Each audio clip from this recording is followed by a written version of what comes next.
Hello, and welcome to A Word of Hope.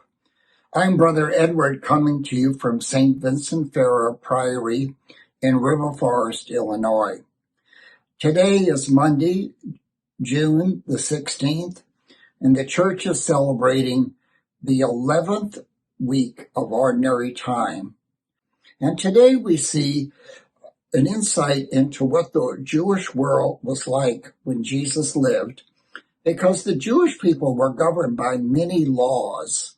Some of these were written out and, if you will, formalized by the text that we see, like the Ten Commandments. But others were kind of cultural, if you will.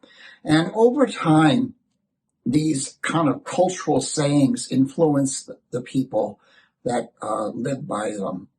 So what we see there is that when there was a time when you see in the Old Testament where total populations are destroyed by the people of Israel in battles, now those kind of revenge ethics have been moderated.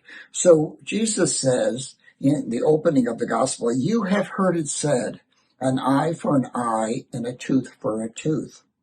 And here we see Jesus taking something that he evolved within the Jewish community, and if you will, bringing it to perfection.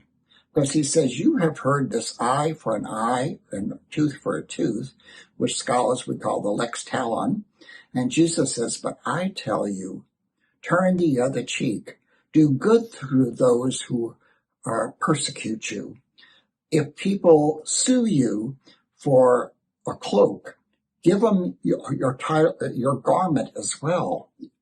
And so it sounds kind of excessive, but what Jesus is pushing the disciples, he is pushing us to move beyond kind of norms that are minimal and saying, give your soul to the mission of reconciliation and salvation. And Paul, in his epistle today, talks about how costly this is. If we want to live a different way than the society in which we live, which has its, if you will, cultural norms, which have a function, but they're not always intricately connected to the kingdom of God and the perfection that Jesus is calling us to, we will pay a cost for that. We will be different than the society in which we live. Today we hear so much about vengeance and getting even and punishing people who don't agree with us. Let us be reconcilers.